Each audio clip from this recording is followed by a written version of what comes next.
Greetings, Geo Nerds. Today we're going to talk about Inskip Point, or what's left of it. As you know, it's been disappearing, and back in the 26th of June in 2011, in just a few hours, big bits of this place went missing, and it's still happening today. So there's been quite a lot of speculation as to what's causing it. Some people say it's a limestone country underneath it collapsing. Some people say it's the government drilled holes up there and it's causing it to dissolve and it's all falling apart. Some people say it's just the way it is. So what we'll do today is turn our geology eye on it and try and work out exactly what's going on, because it is interesting. I went to Inskip Point in the 1980s and it's nothing like what it was then. So anyway, you know what's coming up. If you dig the vibe, like and subscribe. And you know what I'm going to say, let's rock.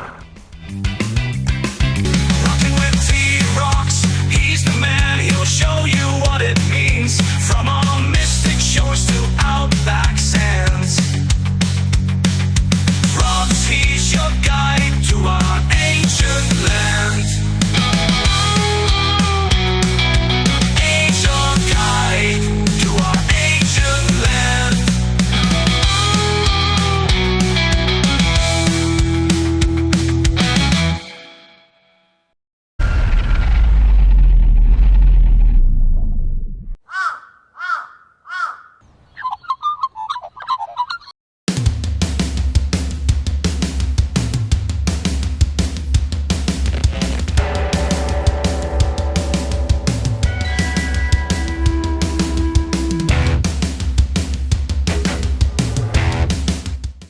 Well, here we go, Geo Nerds. We've just blasted out of Brisbane, heading up. We've got to get a wiggle on because we're going way up to nearly Fraser Island, or Gurry as it is now known.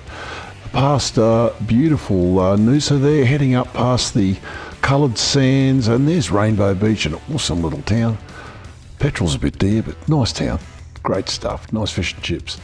Up to Inskip Point. Here we go, here's Inskip Point. Well, what's left of it, but anyway, we've already done that joke. Inskip Point is just a natural spit. That's Hook Point over there on the bottom of Fraser Island. And there we go. That's fairly old metadata. Doesn't quite look like that anymore, but to give you an idea of what it is and its structure. Sand spit hasn't been here forever.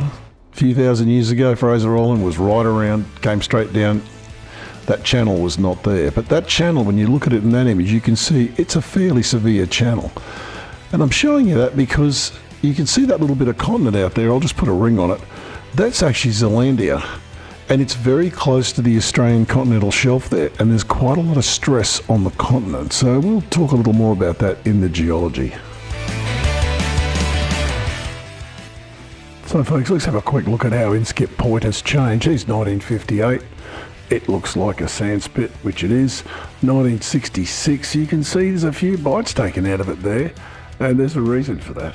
Back here we come up and there's 1992. Oh, piece missing off the end, and you know, a few more bites here and there. And up to today, and there's still bits missing. I'm just going to bring up the old 1958 version so you can see the difference, one on top of the other. Not actually that much change, but it is changing. Well folks, let me introduce you to the Maryborough Basin. I apologise for my voice. This is a Cretaceous sedimentary basin, and it contains this brown stuff here. These are the Burrum coal measures, and that's a surface map. They actually go right out under Fraser Island, right out to the continental shelf. And I show you this map because all of those little black lines are faults and fractures, and they're being caused by the stress in the continental crust there from that Zealandia opening up the Tasman Sea all that time ago, about 80 million years ago. Well folks, here we've got a pretty high altitude LiDAR. There's Inskip Point, there's Fraser Island, Gurry as we know. Here's the continental shelf, 4,000 metres deep. And these are paleo coastlines. These are coastlines from when the sea level was lower, frozen in the LiDAR. Now, those coal measures go right out to the edge of this. Thought we'd have a look at the coast, the evolution of the Australian coastline. So 85 million years ago, Zealandia's tucked in, then she starts to leave, starts to open up the old Tasman Sea. 55 million years ago. It's on its way. I suspect this might be where those coastlines are from. More than likely they're from here. 40 million years ago, it's opening right up. 20 million years ago, definitely. Tasman Sea's opened up, and here we are today with a great big trench out there. So folks, why is Inskip Point falling apart? Why are these potholes forming? Well, the first theory put forward is the government drilled a series of stratigraphic boreholes up there, and it's wrecked the rock structure and it's all dissolving. Well, these boreholes are real, and they were drilled there in the 1980s. They're only 50 metres deep. The rock underneath this is sand, and underneath that it is sandstone, and it is not dissolving. So that is just not an answer. There's no limestone here, there's no karst country underneath this, so it isn't that. Well, the next theory was that all the vehicle traffic and the barges and everything, well, they're upsetting the balance and it's causing it to all become unstable. Well, that's not true, because this was first recorded in 1873, where the lightkeeper up there lost a shed and a boat when there was a big sinkhole formed. So it's not a new event, and I suspect had we not shoved all the indigenous people off here, they would have told us about it, how it's been happening forever. So it isn't that. So what is causing it? Well, here's a reasonable looking LiDAR of Inskip Point. And in a word, sand slides. Sand is a fluid. It's not a liquid, it's a fluid. Now, it's a very viscous fluid sometimes and sometimes not. But if you look at that image, you can see that channel absolutely gouges the front side of Inskip Point. It's a very steep wall and it's all sand. So at some stage, it just collapses. And it'll collapse on the side, it'll collapse on the end, and then it'll tear around.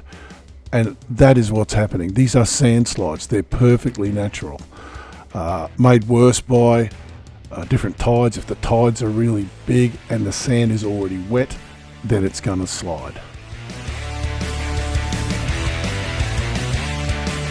So there you go, folks. Inskip Point, why is it sliding? Well, first of all, if you see this like it is here, if you're up there, do not stand this close as these people are. This is dangerous. If you slide into that, you're in a world of pain, let me tell you. They are all way too close. But anyway, that's just me. The kids there too. Thank you to David for asking me about this. It was awesome. I really enjoyed it. And I hope it's illuminated your question about the geology. And the short answer is sand. It's all sand on the surface. Underneath it, Burrum coal measures, and underneath that you've got your continental granite, so it's a long way down. Those Burrum coal measures go down about, I believe, about 2,000 feet. So that's, what's that, 600 metres. It's a long way down. Anyway, thank you everyone. More videos coming up soon. Not going to do any more till my voice gets better. I feel great. It's just laryngitis, of course. All around the world. Didn't catch a bug. Came home. My kid sneezed on me. Here, Dad, have a cold. Great stuff. Anyway, if you dig the vibe, like and subscribe. And you know what I'm going to say. Keep rocking. T-Rocks out.